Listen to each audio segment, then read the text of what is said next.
The subject of today's discourse is the noumenal cause and the personal God. When one creates many, that one is called the noumenal cause. And when many is created from one, that many is called the phenomenal effect. We may say falsehood is the noumenal cause of all social crimes. Yeah, social crimes are phenomenal effects, and falsehood is the noumenal cause. Whatever we see in this universe, there is an apparent noumenal cause.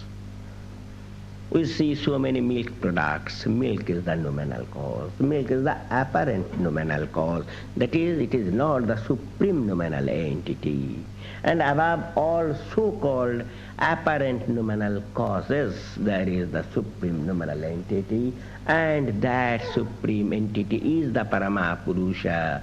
The Paramapurusha is not something theoretical or abstract. That Paramapurusha is your bigger I, is your greater I, is your Supreme Father, your nearest and dearest entity. Here the subject is that noumenal cause. Is that noumenal cause simply a philosophical or figure or a figure of science, or is nothing but a serious nature of hypothesis? Here the subject is the noumenal cause and the personal God. As I told yesterday, that human approaches are four kinds. There are four clear aspects of human expressions, of human manifestations. And these manifestations are not only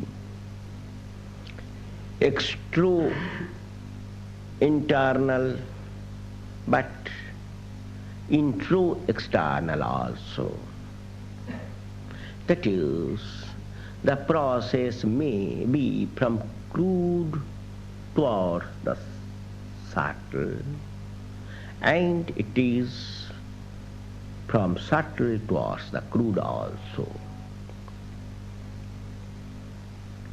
When a man moves towards that noumenal cause, the movement is extro-internal. And when that noumenal cause comes in closer contact with his progeny, with his sons and daughters, the movement is intro-external. One may say that there is nothing external for him, everything is internal. For the jivas, for the created beings, there are both intro-external and extro-internal movements.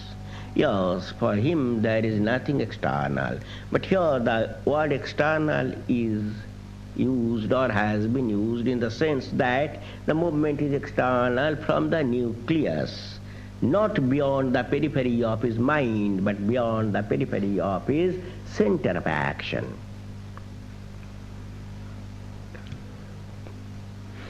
Now, a man's intro-external movement is similarly from his cognitive point towards his ectoplasmic manifestations. And these manifestations take place within the periphery of his ectoplasmic body, and nothing without, everything within. But his extra-internal movement starts from the hub of his ectoplasmic structure and moves towards the cosmic noumenal entity, towards the cosmic hub. Now, during this movement, I said yesterday night that the movement is psycho-spiritual. Now, during this psycho-spiritual movement, man is moving towards the supreme nucleus. If he knows, or if he is under the impression that this supreme entity is a philosophical figure or a figure of science or a figure just like a stone or other inanimate objects, then his physical structure may move towards him, towards the noumenal entity. His mind may also move, but his sentiment won't feel any stir in it. And just to accelerate the speed, rather for the very existence of speed, a sentimental support, a sentimental propulsion is an indispensable necessity.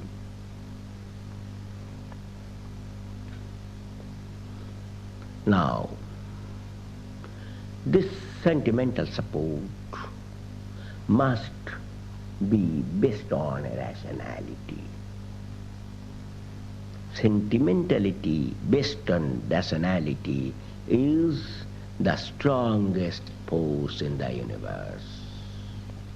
And sentimentality without rationality takes the form of rather distortion of dogma.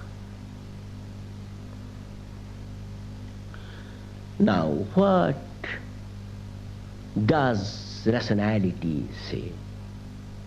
Each and every particle of this universe, from a big mammoth to a small blade of grass, are of his creation and of the macropsychic connection.